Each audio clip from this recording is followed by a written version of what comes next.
मणिवंशा परी लीला करे रसराज। एक सखी ने कहा, हे सखी, मैंने आज ऐसा अद्भुत दृश्य देखा।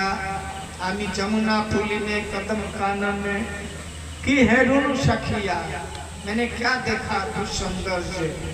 हमार श्याम बंशीधारी मणिवंशा परी लीला करे रसराज।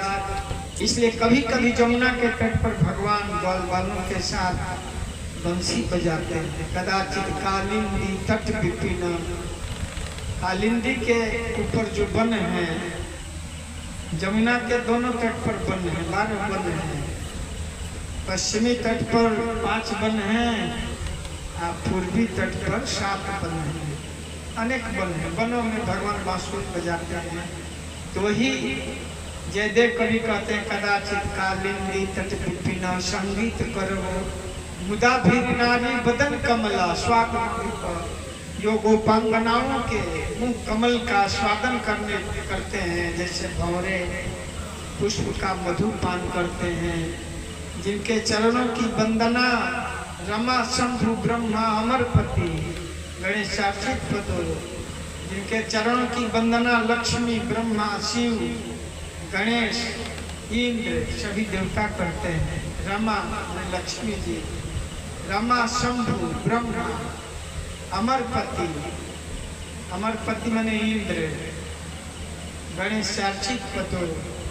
भगवान कृष्ण के चरणों की पूजा अर्चना कौन कौन करते हैं? तो लक्ष्मी जी, शिव जी, ब्रह्मा जी, इंद्र, गणेश, शेष गणेश महेश सुरेश दिनेश हूँ जाहि निरंतर गावे जाहि अनादि अनंत अखंड अछेदय भेद सुवेद बतावे। नारद से चुक व्यास रटे त्वचिहार तबु पुनि पार न पावे ताहि यही रख छोहरिया छछिया भर छाछ नाच मचावे। भगवान भक्ति के वश में है।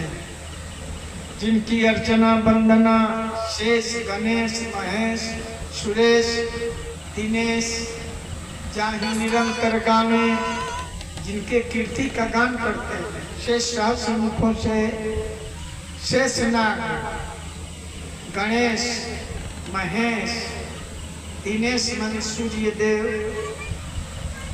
सुरेश इंद्र, देवताओं के जो राजा हैं सुरेश, दिनेश सहजा ही निरंतर गान, निरंतर लोग गाते हैं। हरे कृष्णा कृष्ण कृष्णा हरे हरे, हरे राम राम राम हरे हरे। निरंतर जिनके नाम का जप कीर्तन करते हैं, शेष जी, गणेश जी, सूर्य देव, इंद्र देव, जितने देवता हैं, यम ब्रह्मा वरुणेन्द्र रुद्रमरुतस्तुवन्ति दिव्यस्तवैः वेदैः शान्तितमोपनिषदैः गायन्ति यं सामगा ध्यानावस्थित तद्गतेन मनसा पश्यन्ति यं योगिनो अशान्तं न विदुः सुरसुरगणा देवाय तस्मै नमः। भगवान की वंदना सारे देवता करते हैं।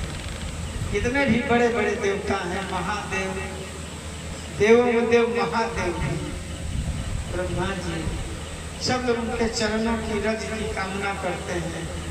यत्पाद पल्लव जुगम बिंधाय कुंभ गंधे प्रणाम समय सगणाधिराज विघ्नान् विहन्तु मलमा सजगत्रयस्य गोविन्दमादि पुरुषं तमः भजामि।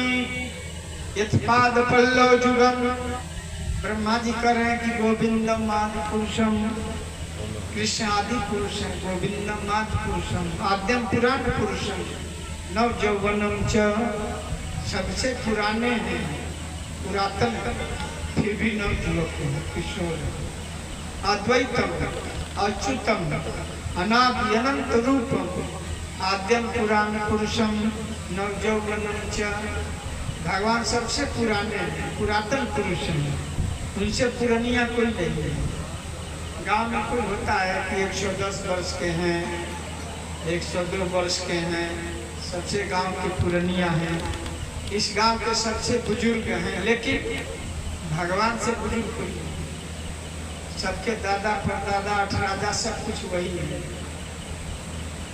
भगवान सबसे पहले से आदि पुरुष है, उनसे पुरातन कोई नहीं है। अद्वैतम अच्युतम, कभी अपने ऐश्वर्य माधुर्य से च्युत नहीं होते हैं, गिरते नहीं, एक सम रस रहते, बल्कि उनका ऐश्वर्य रात दिन गुना रात चौगुना बढ़ता है। उनका सौंदर्य भी हमेशा कैशोर रहते हैं। महाभारत युद्ध में 80-90 वर्ष के थे, लेकिन 15-16 वर्ष के किशोर दिखते थे। भगवान ब्रह्मा के भी पिता हैं, लेकिन हमेशा कैशोर रहते हैं, उसी ऊपर नहीं जाता। अद्वैतम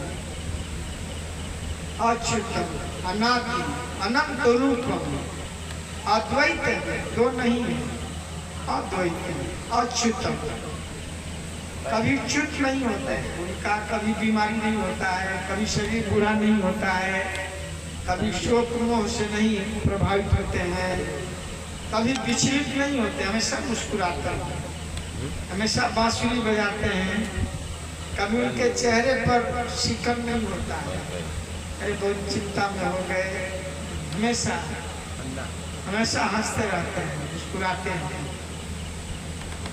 अनंत रूपम, वहाँ अद्वैतम है, अच्युतम है, अनादि है, अनंत रूप भी है, अनंत रूप वही नाना रूप। रामादिमूर्ति शुक्ला नियमे नतिष्ठन् नानावतार मकरो भुवनेषु किंतु कृष्ण स्वयं संभवत परमः पुमान्यो गोविंदम आदि पुरुषम तमहं भजामि।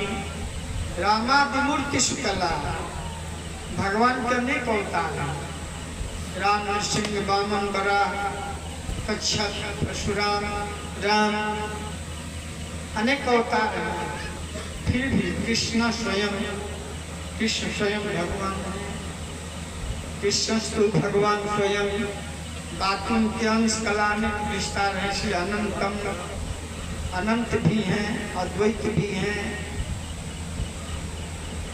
इंद्रादि व्याकुलम लोकम हृदयंती जुगे जुगे, एते च अंश कला पुंस कृष्णस्तु भगवान स्वयं, भगवान स्वयं कृष्ण है, गोविंदम आदि पुरुषम, ईश्वर परम कृष्ण सच्चिदानंद विग्रह, अनादिर आदि गोविंद सर्वकाल कारण, भगवान सबके कारण है और सारे देवताओं के, सारे अवतारों के भी वही उद्गम है। जितने भी अवतार एते अंश कला पुरुष, भगवान कृष्ण अंश अंशांश कला है, लेकिन स्वयं भगवान कृष्ण है। इसलिए ब्रह्मा जी के गोविंदम आदि पुरुषम, ऐसे भगवान की महिमा के विषय में नारद जी कहे कि व्यास, तुमने भगवान की विशुद्ध लीला का वर्णन तो नहीं किया है, कभी ज्ञान कांड, कर्म कांड, अनेक ध्यान कांड, उपासना कांड, अनेक कांड का वर्णन, विशुद्ध भक्ति का तुमने वर्णन नहीं किया। तब श्री व्यास देव ने भागवत की अंतिम रचना की, उनकी अंतिम रचना है श्रीमद् भागवतम। इसलिए शुद्ध गोस्वामी यहाँ कहे, निगम कल्पतरोर गलितम फलम सुखमुखादर्शनीतम, सारे शास्त्र के, वेद के, उपनिषद के, निगमागम के, सारे वैदिक ग्रंथ रूपी वृक्ष का पका हुआ फल है श्रीमद् भागवत। निगम कल्पतरो गलितम फलम, निगम जितने भी शास्त्र हैं, वैदिक ग्रंथ हैं, उस वैदिक ग्रंथ रूपी वृक्ष का पका हुआ फल श्रीमद् भागवत। गलितम फलम, बहुत पक गया है। जब आम ज्यादा पक जाता है लोग बोलते हैं गल गया। हम लोग बचपन में आम को पकाते थे, भूसा में रख देते थे, कभी कभी ऐसा पक कर गल जाता था, कि रस बाहर आ जाता है। भूसा में गाड़ दिए, भूल गए, मालूम पड़ के आम तो रखा था, तो कहते इतना पक जाता है कि रस बाहर आ जाता है, छिलका दिए हो जाता है। श्रीमद् भागवतम जो है निगम कल्प तरो गलितम फल, निगम कल्प वृक्ष का पका हुआ फल है, इसमें केवल रस है। और इसीलिए सुखदेव गोस्वामी के मुख से फिर आया है।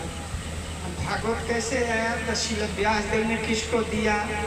तो सुखदेव गोस्वामी को दिया है। सुखदेव गोस्वामी के द्वारा फिर ऐसे परंपरा आता है। गोस्वामी नैमिषारण्य में सुख गोस्वामी समज्ञात ऋषियों को दिए, प्रयाग में जाज्ञवल्क्य जी भारद्वाज को दिए, शिव जी ने पार्वती को दिया, काकभूषुंडी जी ने गरुड़ को दिया, और गोकर्ण जी ने धुंधकारी को प्रदान किया, और 4 कुमारों ने भक्ति पति को दिया। इससे कई सोपान है, भागवतम के कई सोपान है। वर्तमान में श्रील प्रभुपाद ने पूरे विश्व को दे दिया। जो संस्कृत में था तो प्रभुपाद जी ने 100 भाषाओं में इसको अनुवाद करा दिया। हिंदी, गुजराती, मराठी, तमिल, तेलुगु, कन्नड़, मलयालम, सिंधी, उर्दू, बंगाली, उड़िया, नेपाली, पंजाबी, अरबी, फारसी, Sindhi, German, Russian, Chinese, Swahili, Creole, French, अनेक भाषाओं में श्री प्रभुपाद जी ने इसको डीबीटी के माध्यम से प्रदान किया है।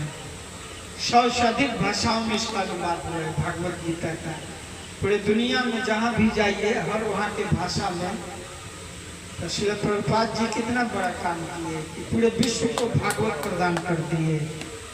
ये तो संस्कृत को कम जानने वाले थे, भारत में ये सब कहाँ संस्कृत जानते हैं। प्रभुपाद जी ने हर भाषा में कर दिया, मराठी में, गुजराती में, तमिल में, तेलुगु में, कन्नड़ में, मलयालम में, सिंधी में, उर्दू में, बंगाली में, उड़िया में, भोजपुरी में, सब भाषाओं में लोग आसानी से समझ रहे हैं। विदेशी लोग जो नहीं जानते तो उनके भाषा में, रसिया वालों को रशियन भाषा में, जर्मन भाषा में, चाइनीज भाषा में, इधर अफ्रीका में स्वेहिली है, क्रियोल है, फ्रेंच है, हर भाषा में तो सब लोग समझ रहे हैं। प्रभुपाद जी ने अद्भुत काम किया और लाखों सुखदेव पैदा करते हैं, लाखों विदेशों में प्रवचन करने वाले हो गए। तो श्रीमद् भागवतम की महिमा जो है, इस तरह से नारद जी के द्वारा आदेश पा करके श्री व्यासदेव ने भागवत की रचना की। और जब भागवत अपने पुत्र सुखदेव गोस्वामी को प्रदान किए, जो जन्म से ही विरक्त, जन्म हुआ अभी उपनयन संस्कार भी नहीं हुआ था तो जंगल की ओर भाग गए। यम प्रभजन्तम अनुपेत उपेत कृत्याम द्वैपायनो विरह कातरना जुहाम पुत्रेति तन्मयतया सर्वाभिनेदो तम सर्वभूत हृदया मुनिमान तोस्मि। सुखदेव गोस्वामी के विषय में कहा जाता है कि ये सुख पक्षी हैं गोलोक में, गोलोक वृंदावन में। गोलोक नाम निज धामनी, भगवान का निज धाम क्या है तो गोलोक धाम है। गोलोक एव निवसत अखिलात्म भूतो चिंतामणि प्रकर्षत मशुकल्प वृक्ष लक्षावृते सुशुलभी रविपालयन्तम लक्ष्मी सहस्र सत्संभ्रम से विमानम गोविंदमादि पुरुषम तमहम भजामि। गोलोक नाम निज धाम, गोलोक वृंदावन में सुखदेव गोस्वामी शुभ पक्षी है। जब राधा कृष्ण भ्रम वृंदावन में लीला करने के लिए आए तो भी चल दिए। भ्रम वृंदावन, ये पृथ्वी में जो वृंदावन है, जो भगवान का दिव्य लीला भूमि है, आज भी भगवान की लीलाएं होती हैं। तो शुभ पक्षी जब चला तो गोलोक नाम निज धाम तले चतस्य देवी महेश हरि धाम सुते सुते। गोलोक धाम है, हरि धाम है, वैकुंठ है, महेश धाम है, देवी धाम है। ये देवी धाम है, इसलिए इसको दुर्ग कहते हैं। यहाँ की जो अधिष्ठात्री हैं, जो जेलर हैं, दुर्गा है। यहाँ जीवों को, मायाबद्ध जीवों को यातना देती हैं। कृष्ण भूलिया जी भगवान छा करे, निकटस्थ माया तारे झापटिया धरे। दुर्गा जी जो कृष्ण बहिर्मुख जीव हैं, उनको यहाँ जेल में रखते हैं, इसलिए उनको दुर्गा कहा जाता है। इस दुर्ग की पुलिस जेल सुप्रिंटेंडेंट है, जेलर है। कृष्ण भूली सही जीव अनादि बहिर्मुख, अतएव माया तारे दे संसार दुख। तो शुभ पक्षी गोलोक से चला, गोलोक नामनी निज धाम तले चतस्य देवी महेश हरिधाम सुते सुते सु। गोलोक से वैकुंठ, हरिधाम, महेश धाम, शिव जी कैलाश में रहते हैं, वहां आया। शिव जी अमर कथा करने जा रहे थे, भागवत की कथा, अमर कथा है भाई। कोई सुन लेगा तिर्यक जोनी में पशु पक्षी तो अमर हो जाएगा उसी जोनी में, तो आप पशु पक्षियों को हटा दिया जाए, नहीं तो उसी जोनी में अमर हो जाएगा। पक्षी जोनी में तो उसी जोनी में अमर हो जाएगा। अमर कथा कर रहे थे, उसी समय सुखदेव गोस्वामी दैव इच्छा से प्रेरित होकर के एक पहाड़ के दरों में छुप करके भागवत, संपूर्ण भागवत सुने। विरक्त चूड़ामणि शिव जी के मुखारविंद से सुने। जब भागवत की कथा संपन्न हो गई तो शिव जी ने पूछा पार्वती से कि आपने भागवत के प्रसंग का अनुमोदन कीजिए, कौन सा प्रसंग बहुत अच्छा लगा। भागवत का अनुमोदन होता है, अप्रिसिएशन। आपको कौन सा प्रसंग जो है। पार्वती ने कहा मैं तो बीच में सो गई थी। तो भागवत कौन सुना, हुंकारी कौन भर रहा था। जब कोई कहानी कहता है तो कहता है कि भाई कहानी में हुंकारी भरी है। हाँ हाँ शुद्ध बिल्ले कार्य आज नहीं सुनता है। बचपन में कहानी कहते हैं, माई का एक कहानी, दादी का एक कहानी। दादी की गोद में दादी एगो कहानी कहा, दादी कहते कि सुनी है सुती है मत। भोजपुरी समझा सर कहीं के नहीं है, ये भोजपुरी समझना ला, भोजपुरी समझे ला जा। अच्छा ये जो भोजपुरी समझा ना। अच्छा हम लोग कहते थे कि दादी एक कहानी कहो, तो दादी कहानी कहने चालू करती थी। बीच बीच में कहते थे कि हाँ हुंकारी भर। हाँ हाँ बोल हाँ हाँ दादी ठीक है ठीक। जब कहानी हो जाता था तो दादी कहती थी कहानी गोइल वन में, सोचा अपना मन में, कहे वाला झूठा सुनने वाला सच्चा। कहानी गोइल वन में, सोचा अपना मन में, कहने वाला झूठा, सुनने वाला सच्चा। तो शिव जी जब कहे तो उन्होंने कहा कि मैं तो सो गई थी। हुंकारी कौन भर रहा था।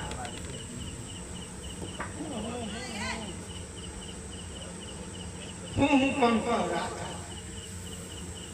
अगला कि एक पक्षी जो है दरों में, पहाड़ के दरों में पक्षी। शिव जी कह गए अमर रे बुआ बाबू रे चलावा कथा समय मिलने देखे मजाक नहीं बनाओ यो प्रभु जी। इसको बंद कर इसको बंद कर मोटर बजा तेल